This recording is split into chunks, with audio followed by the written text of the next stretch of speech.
because of the COVID-19 outbreak, Bangladesh's attempts to deploy employees to 5 countries have been hampered. Before the epidemic, Bahrain and Iraq had made it impossible for Bangladesh to deploy employees there. Due to the epidemic, Kuwait, Brunei, and Mauritius have reduced their hiring of foreign labor. 2 of the 5 nations limited the use of demand letters for labor recruiting and hired locals first.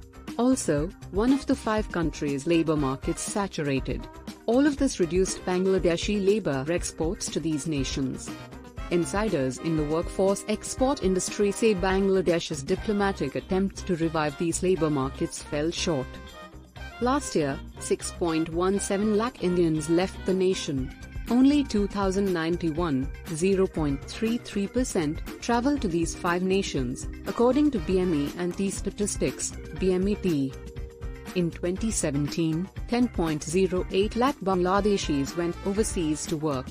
According to BMET statistics, the 5 nations recruited 87,270. From 1976 to 2019, the 5 countries hired roughly 10% Bangladeshi migrants. During this time, 1.28 crore Indians were moved overseas.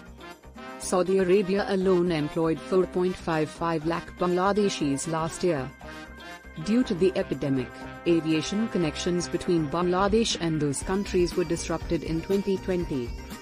Despite the improvement in the middle of last year, the demand letter approval rate remained low. Currently, Kuwait, which has over 30,000 Bangladeshis, only allows Bangladeshis to work on public projects.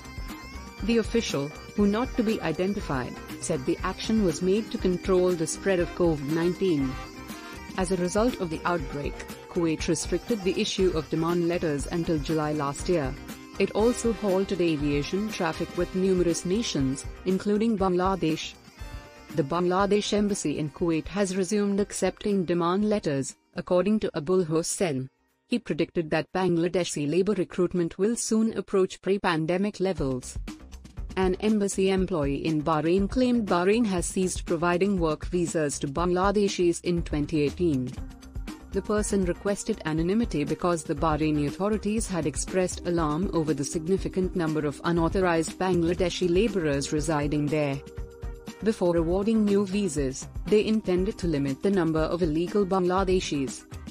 On average, he added, 67,000 Bangladeshis were undocumented in 2018.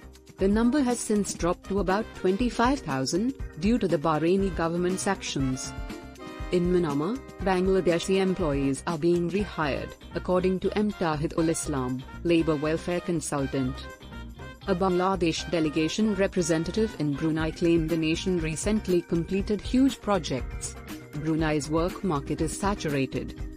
Officially, there are 15,000 to 20,000 Bangladeshis in the nation.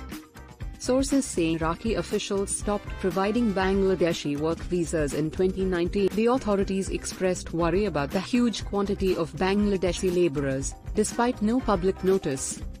Sources claim that the Arab country's political instability contributes to the low rate of international worker recruitment.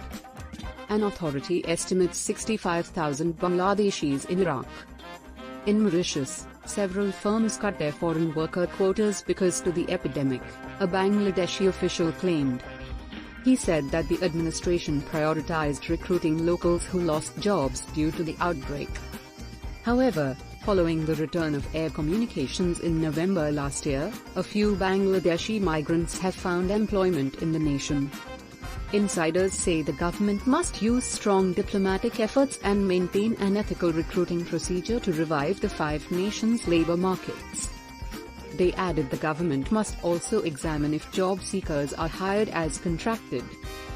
Fakhrul Islam, head of the Bangladesh Recruiting Agency's welfare organization, said labor recruiting nations prefer to choose people from other countries if the number of migrant workers from a certain country increases. In such a circumstance, a labor exporting country might gain priority by boosting diplomatic efforts, he added. Fakhrul said Bangladesh historically made less effort than it did to get remittances from overseas.